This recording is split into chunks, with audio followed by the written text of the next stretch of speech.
Aujourd'hui, on va parler d'Unicode. Unicode, c'est une technologie dont on entend tous parler. On entend tous parler de jeux de caractères, sans forcément trop savoir ce que ça veut dire, à quoi ça correspond, comment ça se manipule. Et puis, au passage, on va faire un petit voyage linguistique, parce qu'on va se rendre compte qu'en fait, Unicode, c'est surtout une histoire linguistique. Et on va peut-être aussi essayer de voir pourquoi est-ce qu'on a des erreurs comme ça qui arrivent dans nos pages web ou dans les mails ou ce genre de choses. Alors, Unicode, les jeux de caractères, tout a commencé en ASCII. En ASCII, c'était l'époque où les processeurs, ils n'avaient que 7 bits, les registres faisaient 7 bits. Autrement dit, il y avait 128 possibilités, 128 nombres. Et avec 128 nombres, les gens, très vite, évidemment, avec un ordinateur, on peut compter, mais compter, c'est pas suffisant, il faut aussi représenter des chaînes de caractères, du texte.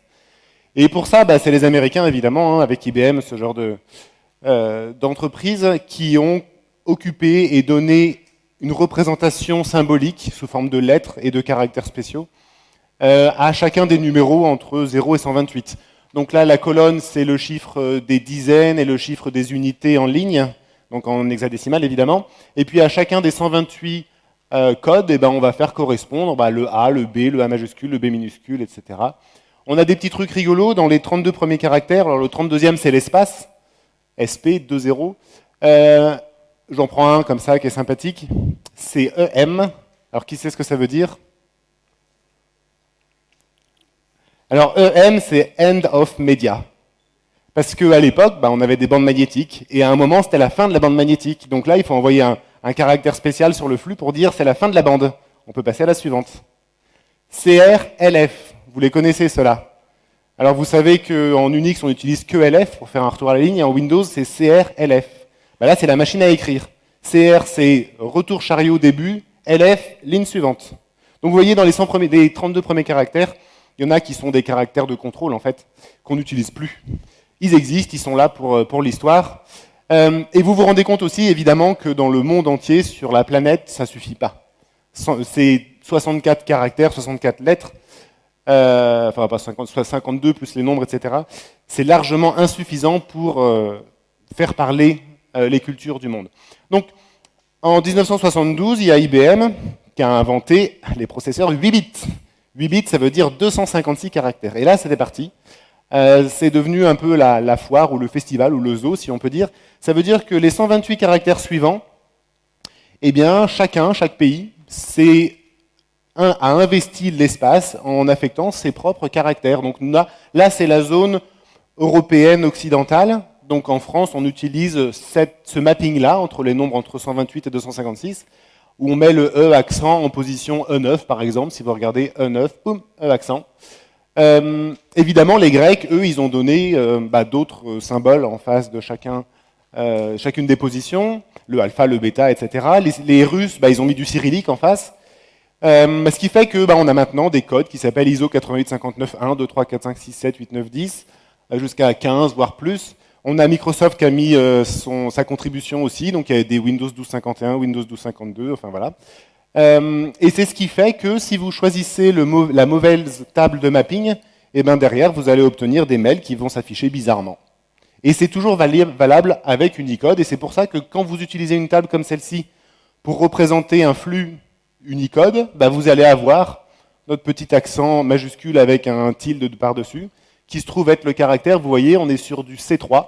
Il se trouve que le caractère C3, c'est un caractère qui a une fréquence assez élevée dans Unicode, donc vous le voyez, c'est un truc, on le voit, il est caractéristique d'un Unicode mal représenté.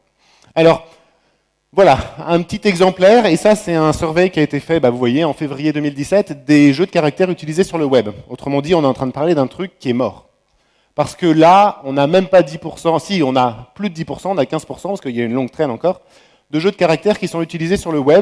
Et on voit qu'on a donc 8859.1, qui est à peu près celui que je vous ai montré avant, qui occupe encore 5%, qui encode 5% des pages web. Windows 12.51, Shift.js, ça c'est les Japonais qui utilisent ça. Voilà, des trucs cyrilliques. Le Big Five tout en bas, c'est une représentation des idéogrammes chinois inventés par la Chine, qui n'est pas compatible avec ce qu'on a vu avant, mais qui est quand même utilisé par 0,1% des gens, ce qui fait du monde. 0,1% quand on est 7 milliards sur la planète, ça fait beaucoup de personnes quand même.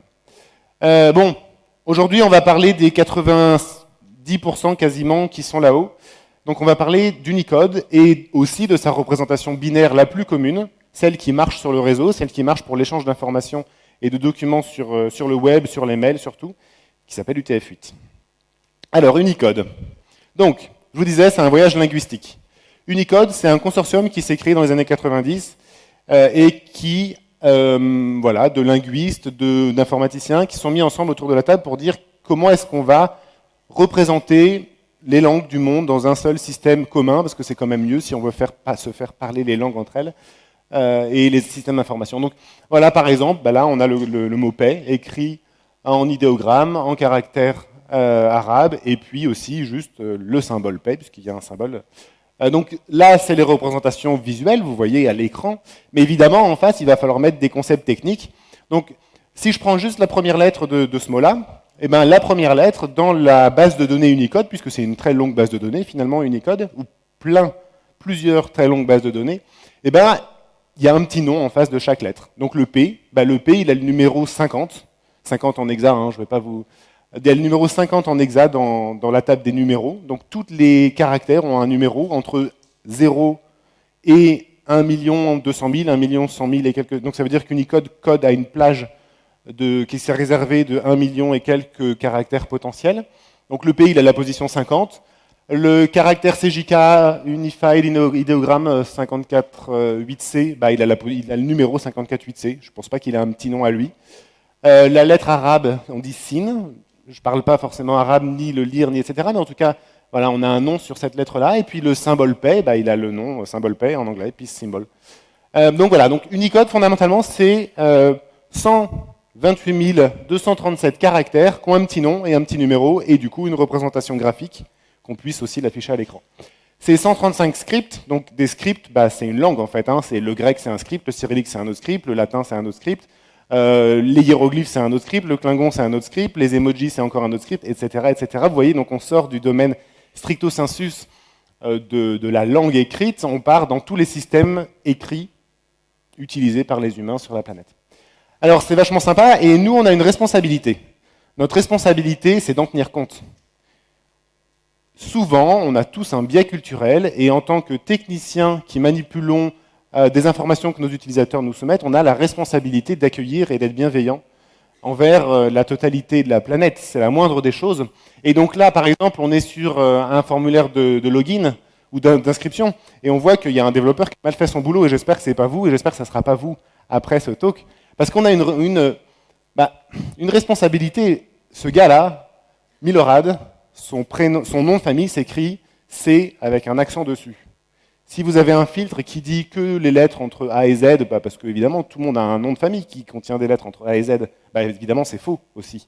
Donc voilà, c'est ça le sujet dont on parle. Et quand je vous dis le monde est vaste, et Unicode aussi, c'est parce que Unicode nous fait franchir un saut de complexité dans les concepts qu'il va falloir qu'on... pas forcément qu'on manipule d'un point de vue linguistique en tant qu'expert, mais qu'on sache en tout cas qu'on a une toute petite compréhension des systèmes écrits de par le monde. Et vous allez voir, on va dérouler un petit peu dans le talk quelques cas particuliers de la variété des systèmes de représentation à l'écrit que les gens ont inventés, et c'est assez sympa. Alors ça, c'est un pixel, un caractère. Donc il y a 1 million de pixels sur l'écran, il y en a un qui est ici que je ne vais pas représenter, vous pouvez imaginer que le carré vert il descend là. Donc ça fait 1 million de pixels.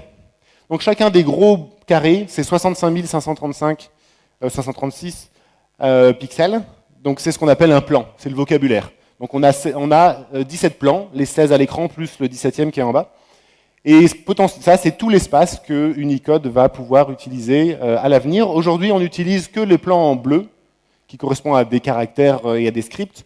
Il y a le plan en vert, les deux plans en vert, qui sont des caractères réservés. Ça veut dire que si vous voulez inventer un caractère et qui n'est pas normalisé par Unicode, vous avez le droit de le faire. Il faut juste lui donner un petit numéro qui correspond aux plages en vert. Et puis, il y a des caractères spéciaux en rouge, on ne va pas en parler. Maintenant, si je zoome sur les deux premiers, il faut savoir qu'Unicode, dans sa version 1, ne codait que 65 535 caractères. Autrement dit, Unicode ne codait que le premier plan, le plan qui est là-haut. Et ils se sont vite rendus compte que ce n'était pas suffisant, qu'il y avait beaucoup plus de caractères sur la planète que 65 535. Donc on va zoomer sur les deux premiers. Alors maintenant, voilà les deux premiers. La couleur représente le script. Donc on doit avoir 135 couleurs différentes. Je ne vais pas vous les détailler, je n'ai pas de légende, c'est pas très important. Vous voyez qu'il y a un plan, enfin il y a une zone, un script, le script cyan là, qui est à l'écran, qui occupe quand même pas mal de place.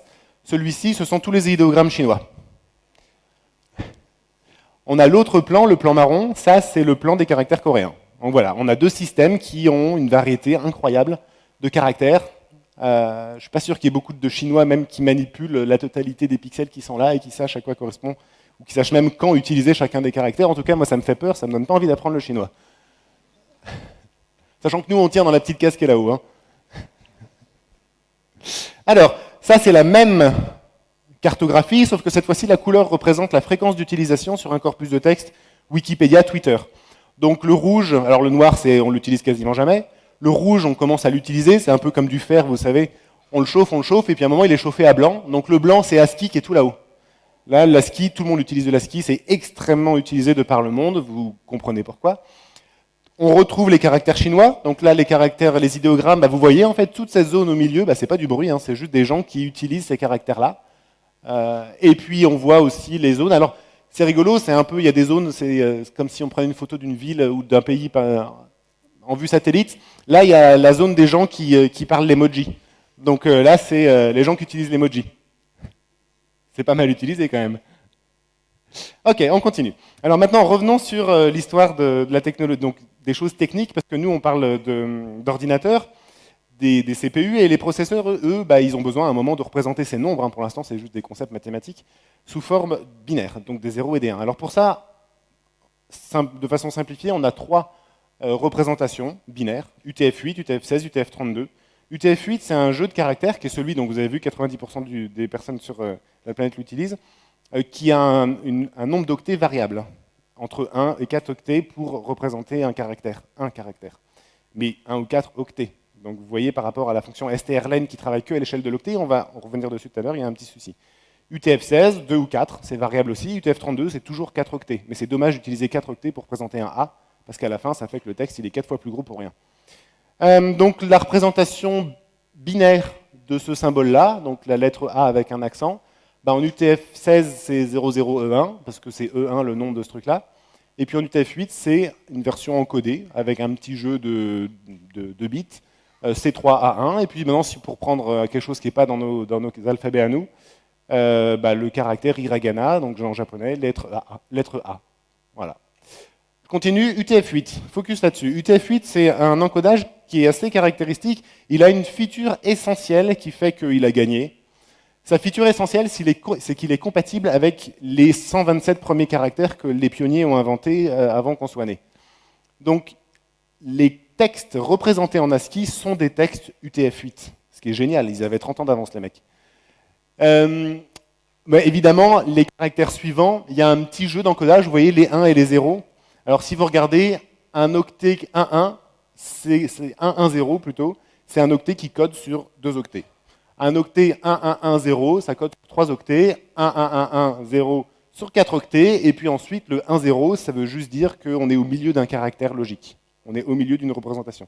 Et de cette façon-là, on récupère une autre caractéristique assez sympathique du TF8, c'est qu'il est auto-synchronisé. Si je vous donne un octet dans un flux, imaginez vous êtes sur un réseau, ça passe, il y a les octets qui s'enchaînent les uns après les autres, vous pouvez très rapidement savoir, à 2 octets près, si vous êtes au milieu d'un caractère ou entre 2 caractères. Il suffit de regarder les premiers bits, pour savoir tout de suite si vous êtes, où est-ce que vous êtes dans le flux. Et il a d'autres caractéristiques essentielles, je ne vais pas forcément les lister, on n'a pas le temps, mais voilà, c'est les mecs qui ont fait ça, ils mériteraient le prix Nobel s'ils l'ont pas eu, ou le prix en tout cas. Alors, des petits concepts locaux quand même, hein. Il n'y a que 1000 caractères qui sont concernés par le concept d'insensibilité à la case de caractères. Donc ça ne fait pas beaucoup sur les 128 000. Ces 1000 caractères, nous, on va avoir tout de suite un concept qu'on utilise assez régulièrement, c'est le concept d'insensibilité à la case de caractères. Donc de dire, moi je veux savoir si la chaîne A, c'est la même que la chaîne A, que la lettre A, indépendamment du fait que sa représentation, ce soit majuscule, minuscule. Vous allez voir que même ce concept-là, en fait, il est rigolo, parce que ça pose un problème à ce niveau-là, c'est que par exemple en grec, il y a 2 sigma minuscules. Donc vous avez le sigma majuscule, et puis en fonction du fait, est-ce que le S est en milieu de mot ou en fin de mot, c'est pas le même caractère, donc c'est pas le même numéro, donc tout de suite, hop, petite subtilité, tiens, on vient d'apprendre que le monde n'était pas si simple qu'on croyait. Deuxième petit truc rigolo, en turc, le i avec point et le i sans point, c'est pas la même chose. Donc c'est pareil pour les minuscules et les majuscules. Donc là, vous voyez, c'est rigolo parce que tout d'un coup, hop, nous, ce qu'on considère, enfin voilà, vous avez compris, ça devient le bazar. Un autre petit truc rigolo, c'est qu'un caractère ne se met pas toujours sur un caractère majuscule ne se met pas toujours sur un seul caractère minuscule. Le S7, majuscule, en minuscule, c'est 2 S. Donc c'est bizarre. Alors, autre cas, les accents. Les accents, en Unicode, il y a deux façons de les représenter. Il y a une forme qu'on va appeler la forme composée.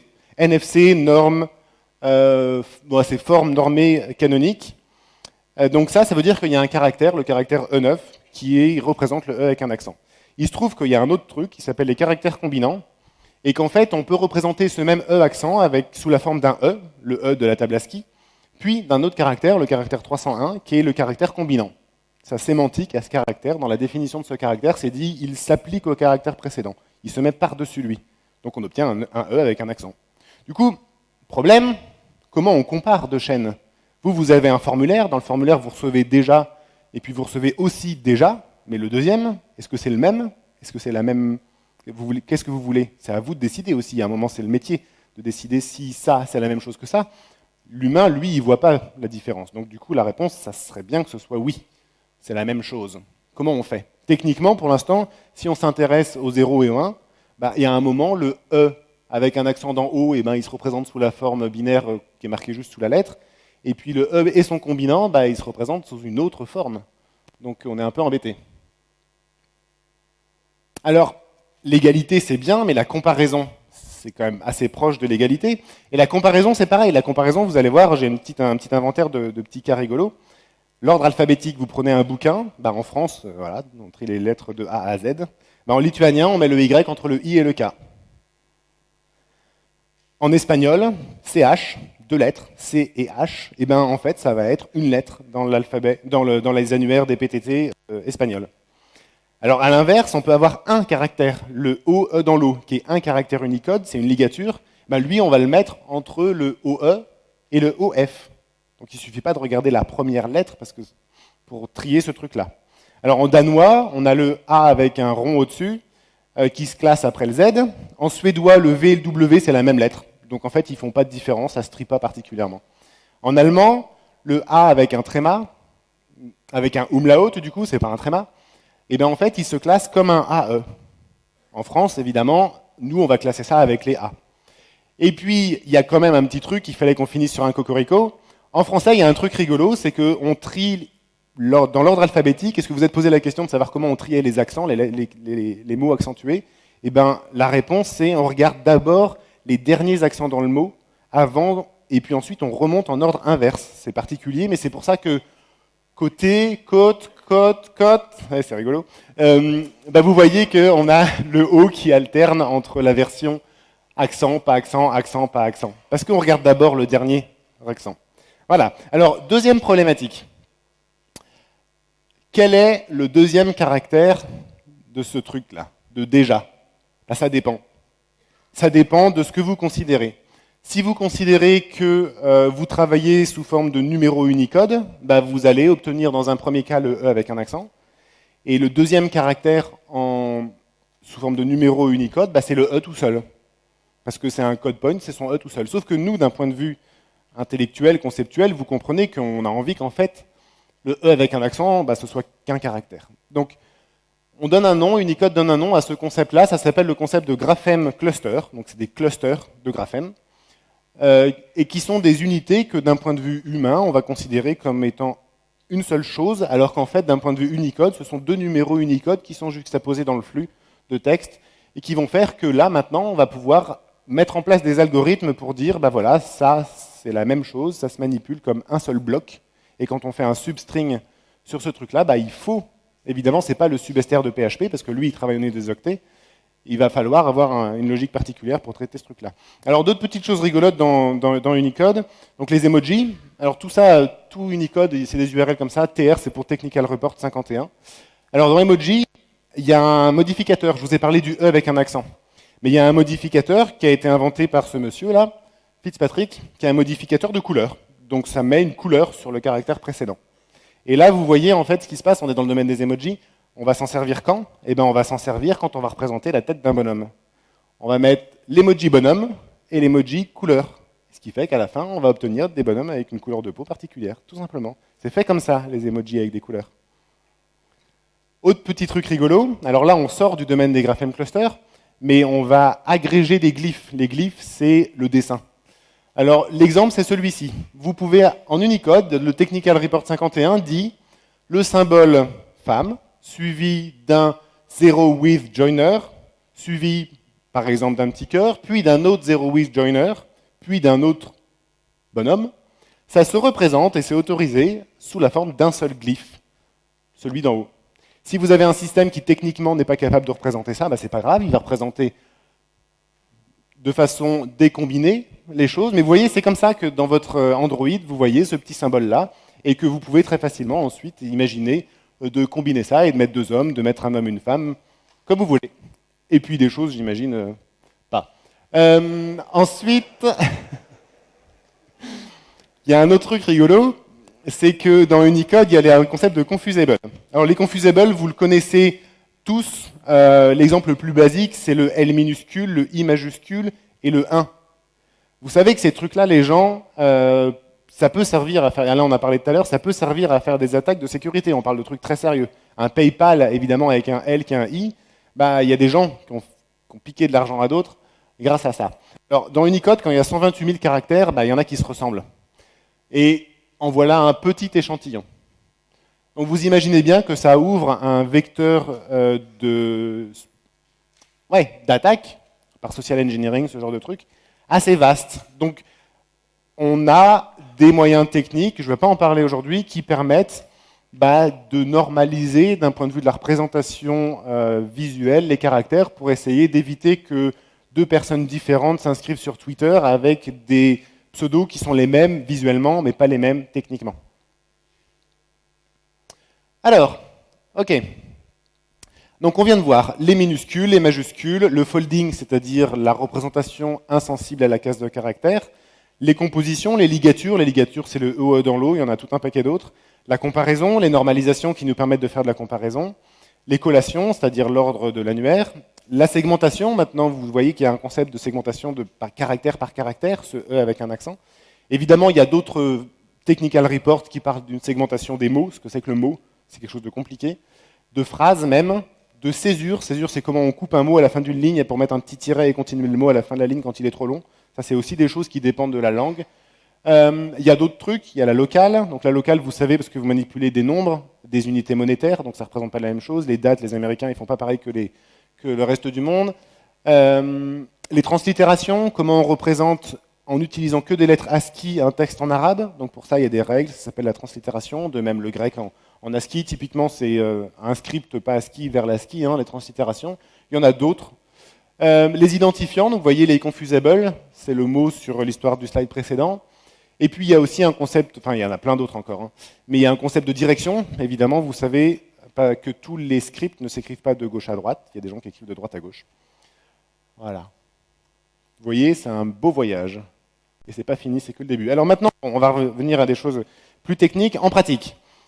Tout ce que je vous ai raconté, c'est de documents qui se lisent, pas forcément très techniques. Maintenant, il y a une implémentation de référence, c'est IBM qui en finance une grande partie, c'est open source, c'est codé en Java et en C++, et c'est mis à jour en même temps qu'Unicode. Donc c'est génial parce que derrière, le reste du monde va pouvoir repiquer cette licence, ce code qui est sous licence X, donc la licence du serveur X, qui est très permissif, donc c'est très ouvert, et ça permet à Unicode, évidemment, de se répandre très facilement. Donc JavaScript utilise Unicode, toutes les chaînes que vous manipulez en JavaScript, c'est de l'Unicode. Et puis Python a un système de chaînes typées, donc il y a des chaînes pas Unicode et des chaînes Unicode, ce qu'a essayé de faire PHP 6, d'où le petit, voilà, paix à son âme.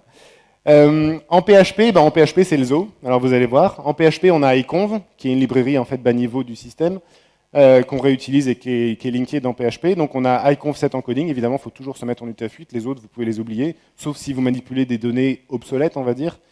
Ensuite, vous avez quelques fonctions qui permettent de connaître la longueur d'une chaîne de caractères du point de vue des code points, donc du point de vue des caractères individuels tels que définis dans UTF-8.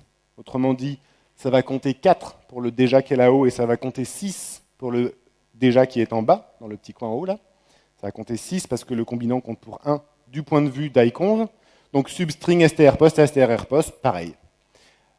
Du coup, ça nous permet, voilà, on a quelques outils de base pour manipuler les chaînes. mbstring fait la même chose. Donc il y a les mêmes fonctions, mbstrlen, mbsubstr, etc. Et puis ça rajoute un petit peu de gestion de casse de caractères. Donc il y a un str to lower, str to upper. Il n'y a pas de folding. Le folding, ça veut dire que quand vous avez un S7 majuscule, bah, il ne devient pas 2S minuscule. Il y a str epos qui est capable aussi de matcher le folding simple. Donc par exemple, nos 3 sigma, bah, il va les considérer comme étant le même caractère du point de vue de la position quand on va utiliser cette fonction. Ce qui est cool, c'était une bonne découverte quand j'ai vu ça. Donc ça nous permet de faire de la manipulation de chaîne avec le premier jeu de fonctions et la manipulation de casse de caractères avec le deuxième jeu de fonctions. C'est cool. PCRE. Donc les expressions régulières. PCRE, il a un petit modificateur qui est le U là-haut.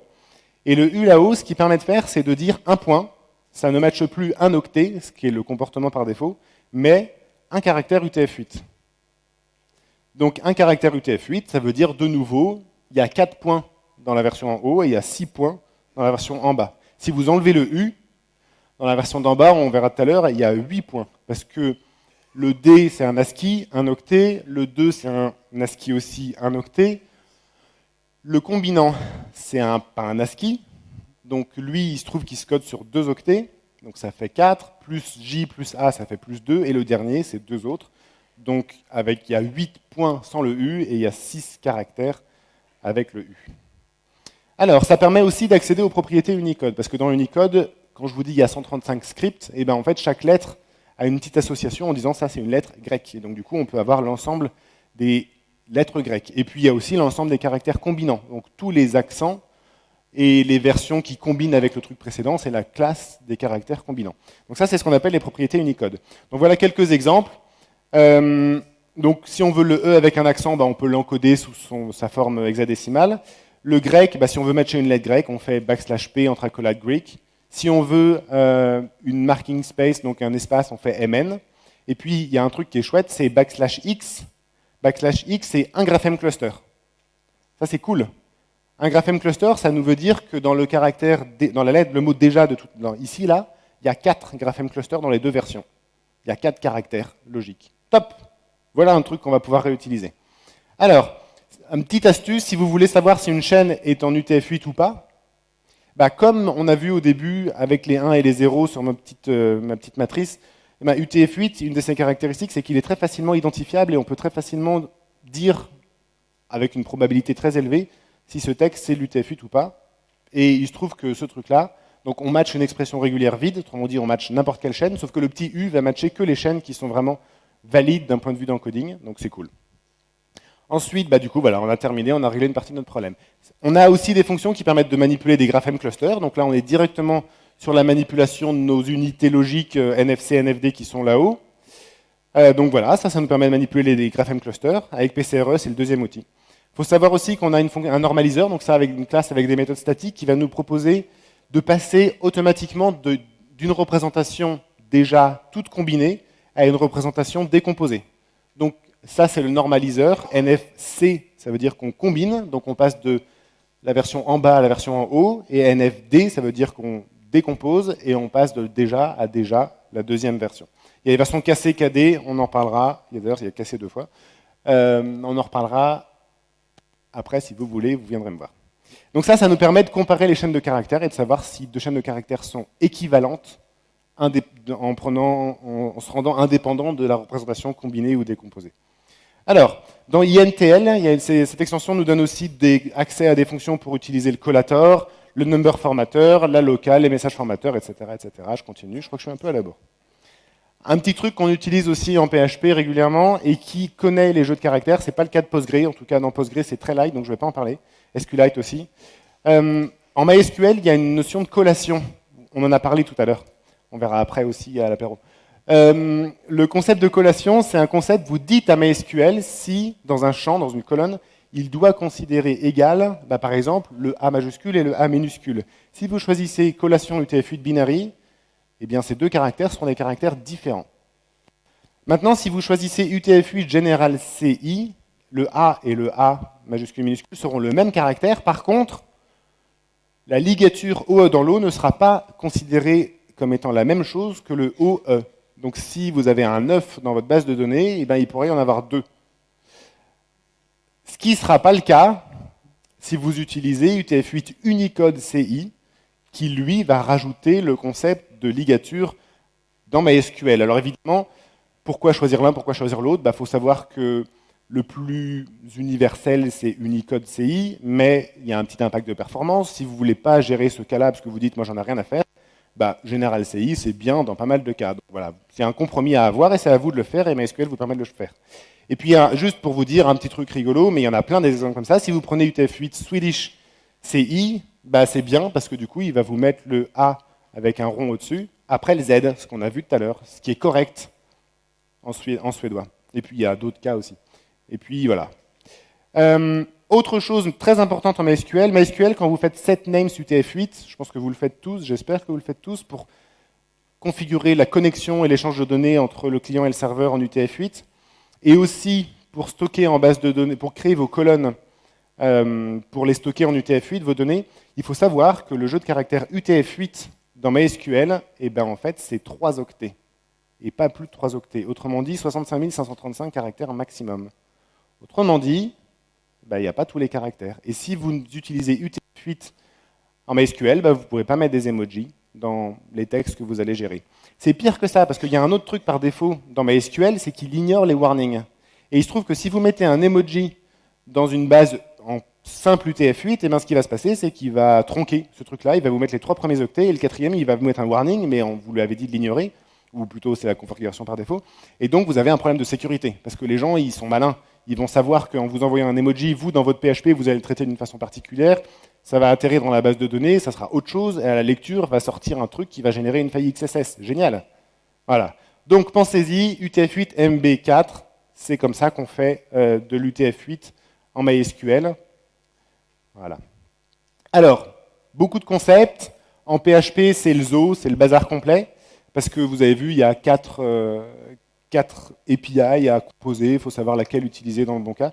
Donc sur quoi on est en train de travailler avec Hugo, je ne sais pas si Hugo est là, mais merci à Hugo parce que c'est lui qui a fait le boulot. Mais donc on a proposé, et la pull request, j'espère qu'elle sera mergée là bientôt, une classe, un nouveau composant qui permettra de manipuler les chaînes de caractères suivant les 3 espaces dont on a parlé. L'octet, le code point, c'est-à-dire le caractère UTF-8, ou le grapheme cluster, c'est-à-dire le concept logique E combiné ou décomposé.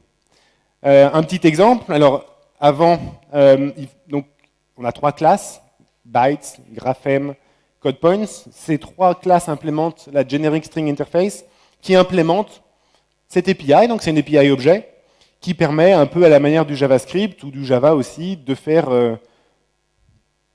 du lowercase, du substring, du replace, toutes les fonctions usuelles sur les strings. Ce que ça peut donner, alors un petit exemple, tout le temps sur le déjà, si vous faites un graphème from string de déjà, quelle que soit la représentation technique de ce déjà-là, que ce soit la version tout en haut NFC ou NFD, ça va retourner 4. Parce qu'il y a 4 caractères dans déjà. Pourquoi 4 ? Par exemple, en représentation NFD, je prends la version d'en bas qui est la plus sympa, ça fait 4 blocs. 1, 2, 3, 4, j'ai compté 5. Ok, j'ai dû me planter sur la combinaison entre le A et le XCC qui va être considéré comme une seule unité logique. Donc c'est 4. Maintenant, si vous faites la même chose avec code points from string, donc qui est le constructeur statique pour un objet de ce type-là, ensuite vous demandez sa longueur, vous obtenez 6. J'ai fait n'importe quoi dans mes slides. 1, 2, 3, 4, 5, 6. Bon, le dernier, ouais, ok. Donc le CC et le 8.1, en fait, c'est un caractère UTF-8. Et puis le suivant, le CC80, c'est aussi un caractère UTF-8. C'est 2 octets, mais c'est un caractère logique UTF-8. Et du coup, celui-ci, qui en interne utilise strlen, qui travaille donc à l'échelle de l'octet. Ah, je ne me suis pas planté sur celui-là. Donc là, il y en a 8. 1, 2, 3, 4, 5, 6, 7, 8. Donc ça retourne 8, ce truc-là. Évidemment, si maintenant on fait le même exercice avec la version NFC, on va obtenir toujours 4 en haut. Ensuite, on va obtenir 6, parce que 6 pour la version d'en bas. Et on obtiendra aussi 4 plutôt pour la version code point. parce que c'est toujours 4 code points, mais c'est 6 octets pour représenter le E accent, c'est 2 octets, et le A accent, c'est aussi 2 octets. Voilà, alors si vous voulez en savoir plus, je vous invite à aller voir un article écrit par Julp. Je ne sais pas si Julp est dans la salle, je ne sais pas qui c'est. Mais ça fait depuis 2012 que je bosse avec lui, enfin c'est surtout lui qui a fait le boulot, à entretenir un article de tout ce qu'il faut faire en PHP pour faire de l'UTF-8 partout. Formulaire, base de données, encodage de pages, header, etc., etc. Et puis aussi remercier Damien Alexandre qui a déjà fait un talk sur le sujet et dont j'ai repiqué quelques trucs dans les slides et qui a une belle introduction historique aussi de ce dont je vous ai parlé. Je vous invite à voir son article, il est super. Voilà, merci beaucoup.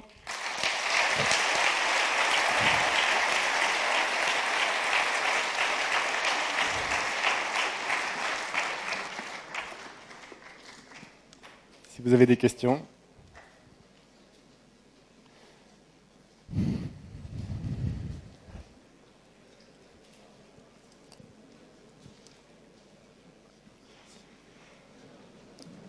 Ouais, bonjour. Bonjour. J'ai juste une question à propos des Confusables. Tu parlais que tu ne voulais pas détailler la chose technique pour la possibilité de comparer deux chaînes identiques visuellement. Si tu pouvais nous en dire un petit peu plus. En fait, il se trouve qu'il y a Unicode et il y a un autre truc qui s'appelle CLDR, qui sont des données annexes à Unicode et qui sont des bases de données en fait, de caractères qui ont la même tête. Donc en fait, la base de données brute, c'est un fichier texte qui dit il y a le P ASCII qui ressemble au rho grec, etc. Donc c'est des listes de caractères. Et il se trouve que ICU ensuite compile ces bases de données pour nous les donner sous forme programmatique pour qu'on puisse avoir une représentation et savoir si c'est la même chose d'un point de vue représentation graphique avec un opérateur de comparaison qui va nous dire ça c'est la même chose que ça. Donc du coup on va pouvoir traiter au niveau des identifiants ces caractères-là pour avoir une représentation normalisée, on va dire, d'un point de vue visuel.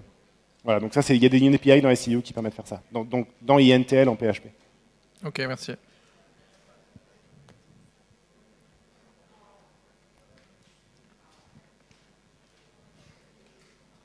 Bonjour. Bonjour. Merci pour cette présentation. C'était juste pour te dire que tu mérites aussi le prix Nobel. Merci.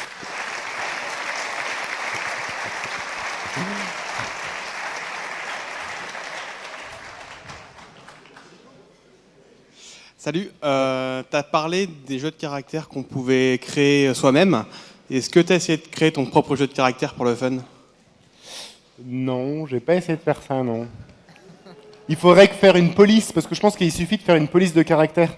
Tu utilises les caractères en vert, là, les numéros spéciaux qui sont réservés. Tu crées une police de caractères, donc ça, je pense que maintenant, il y a plein d'outils, parce qu'avec les fontes Unicode, les fontes web plutôt, on peut tous en faire facilement. Et puis aux petits numéros qui sont inutilisés, tu dessines dans ton Illustrator ou ce que tu veux, le dessin que tu veux, je te laisse faire ce que tu veux. Et puis après, ça y est, c'est parti, dans ta fonte web, tu pourras mettre tes propres caractères. Voilà. Cool. Ça peut être un truc rigolo à faire, si tu veux, on fera ça un jour.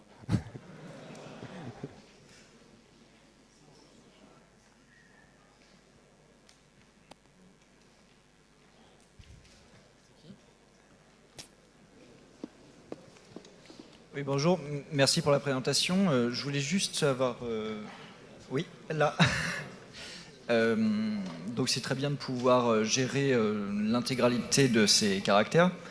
Mais après, justement, par rapport à la police, hormis le noto de Google, finalement, à l'écran, on risque d'avoir quand même des petits tofu partout.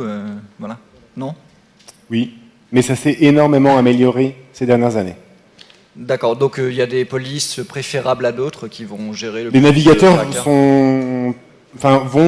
ils ont des algos très avancés sur ce genre de truc et ils sont capables de switcher de police de caractère quand une est utilisée qui ne contient pas le glyphe bidule et que lui, par ailleurs, il a une autre police qui contient le bon glyphe, il va faire toute la logique de fallback qui va lui permettre de trouver le bon caractère. Même si visuellement, c'est pas le même style, ouais. C'est pas grave, mieux représenter ça d'une façon stylistiquement différente que pas du tout, quoi. Super, merci. Ouais. Oui, bonjour, moi j'avais une question par rapport à Symfony, du coup.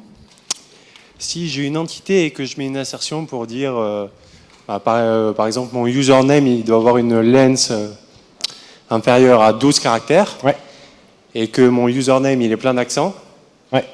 Si je mets 12 username avec 12 accents, est-ce que sa taille c'est 12 ou est-ce que ce sera... Bah, tu as tout compris, Otto, c'est-à-dire qu'il y a un problème à ce niveau-là, et je pense qu'aujourd'hui, personne ne le traite.